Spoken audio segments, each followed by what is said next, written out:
Hey, you guys, it's Ali. Welcome back to my channel. I am here today to give you some fantastic information, specifically for those of you who are planning your next journey, your exit, your start over, whatever. Two tools that I use to assist me with planning when I am getting ready to travel somewhere so I know where I can go, what the restrictions or what the requirements are, you guys. So let's get to it.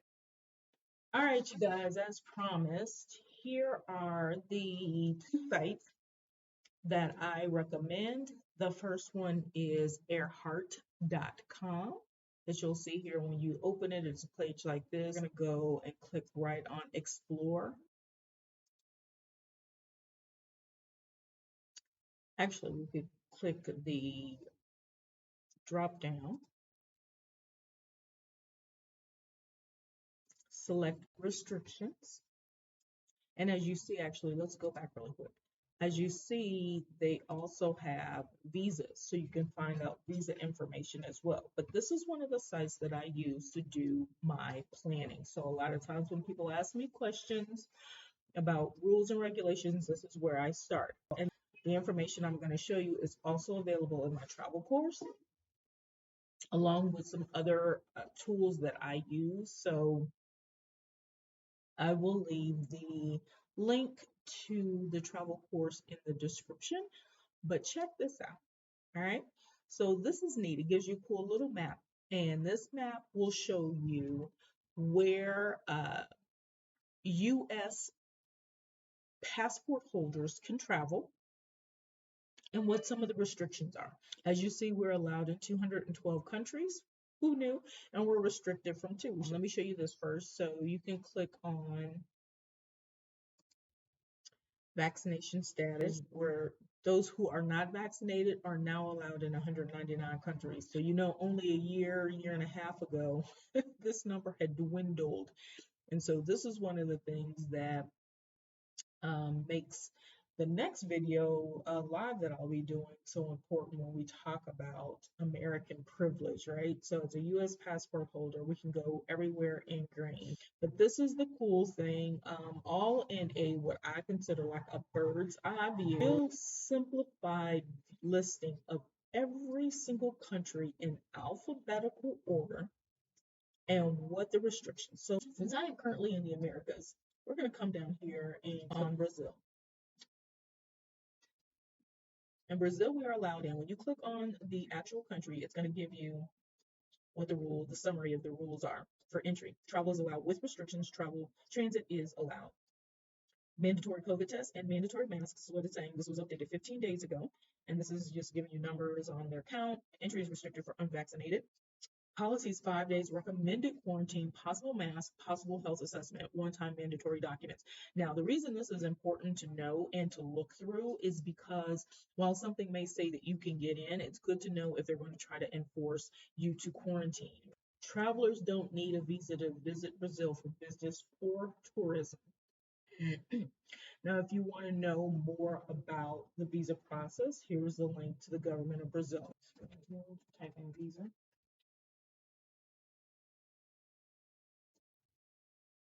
Get a visa to travel to Brazil, and this is if you're wanting to see what other type of visa stuff they have. So now you're on the official site, the government.brazil site, and you can get the information. This is a quick cursory glance. So let's say you want to go to Honduras. You see the green check, yes, we are allowed. And then here, possible quarantine. When you see the house, that means that they may have quarantine rules. They have a mandatory COVID test is required to enter. They're saying mandatory masks. They're also saying mandatory health assessment, which is usually the Ministry of Health form that you have to fill out, and then there's mandatory documents, which are usually the Ministry of Health documents. And this was last updated 143 days ago. So that's I would check the government site. So let's find one that's got a whole lot of stuff, but it's or something. See how this one has been updated within the last day. Puerto Rico recommends quarantine, masks, and the possible health assessment. Trinidad has no requirements, was updated 138 days ago, and it shows you how many cases they've had. So Cuba may require quarantine, and it was updated 11 days ago. See the ones that are in red. China is not allowing anyone to enter. Hong Kong, Indonesia. Bali is still saying that it's closed if you don't have the vax. Basically, just click on it and read. I'm not going to go through each one of these, but that is what you're going to be looking for. Back, and I'm going to pull up visas, which, as you see, we could view it from the restrictions page as well. But this is going to show you which countries require a visa, what the requirements are based on the passport you hold, and which ones like have e-visas. So let's say I want to go to Croatia. So we always look for the United States, look for your home country, visas that are not required. So those are the places that require a visa. These are the countries that do not require. So we're looking for United States again.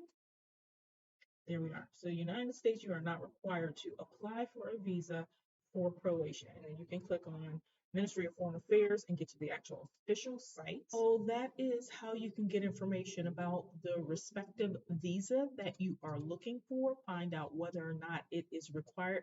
I'm going to pull up one that I know you do need to apply for a visa just to prove that the information is updated. Egypt, which falls under Africa. So electronic visitor visas, so that means they have an e-visa. You can apply online right here, which is nice. There's also their official site you can go to. Basically, with a U.S. passport, you can apply for the e-visa in advance. United States is one. And United States is allowed to apply for a visa on arrival as well. So now let me show you the other site, canitravel.net, which is one of my favorite. They also have, you can get Nomad insurance. So a lot of times people are asking about which insurance should I use. I use World Nomads typically because that's the one I've always used. But there's so many of them out there. I really suggest if you're looking for one to use, make sure you read through the print of what's covered and pick one that really works. For you, what I look for is one that if there is death, that they do cover transporting your body back to your home country. Whatever is important to you is what you need to verify, and then I would say stick with that one because then it's easier to just buy the policies when you need them. Okay, so canitravel.net is one of my favorites.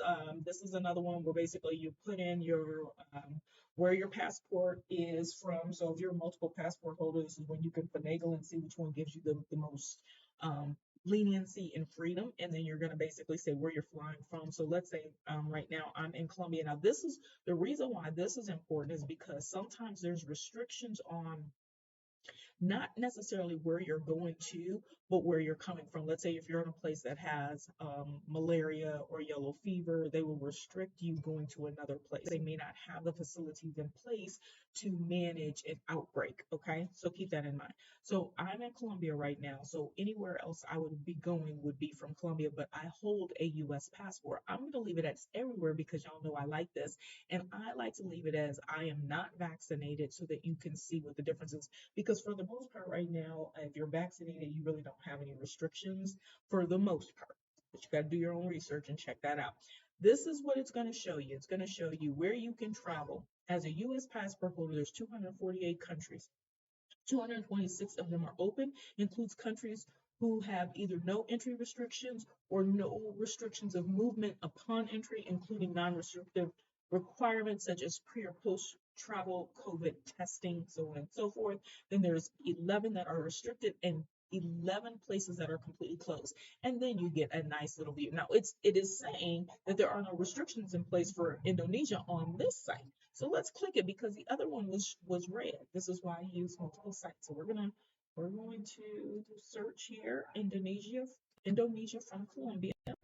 It says with a US passport flying from Colombia to Indonesia, I can enter with vaccination. But what you want to do is you can click on sources, see if it gives you any links. You can get travel insurance. They don't have anything listed here, but in internal, it'll give US links and then country links, foreign travel link advice from the UK. So we're going to say everywhere again.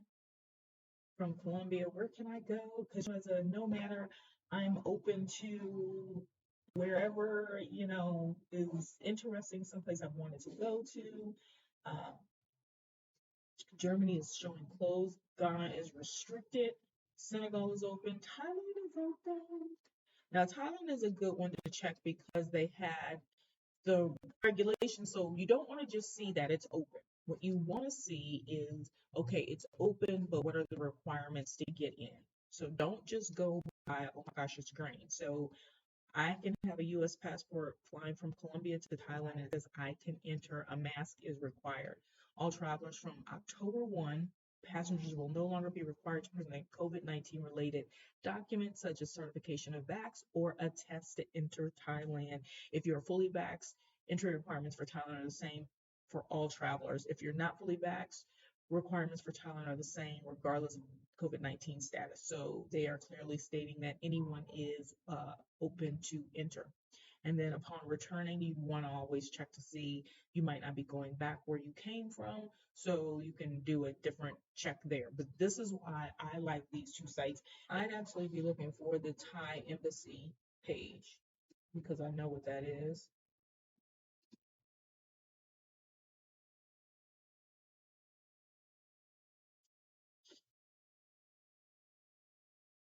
So they have the check MIG form because in order to fly to Colombia, they are requiring this form be filled out. So that's very important to know. A lot of people ask, hey, do I have to fill out that form? Just fill it out. All it is the information upon arrival. It attaches to your passport. And when you go through customs, they can tell, they know if you filled it out or not because information is going to come up. And they may not ask for it until you reach your destination, which is what happened to me. They didn't ask me for my MIG form until I got to customs in Colombia. But I've also heard of people trying to come here and not being able to get on their flight. I think it depends on the airline, but they weren't allowed to get on their flight because they didn't have that MIG form. It has to be at least an hour before your flight. What I strongly suggest is that you do the research, take a look, and jot down, you know, based off of the official sites what the requirements are. But these pages basically condense as much as possible so you can start here, start doing your research on these two pages, and then expand and go to the government sites and then go to some of the other tools. And like I said, I will share the link to my travel course so that you guys can get even more information, more tools, and you can access a link to do a one-on-one with me if you want to, you have further questions and you want to dig a little bit deeper into, how to do some of this research and how to plan a fantastic vacation getaway, start your expat or digital nomad journey or whatever it is that you're trying to do, these two pages will at least get you rocking and rolling. I hope that you guys can utilize the information that you saw.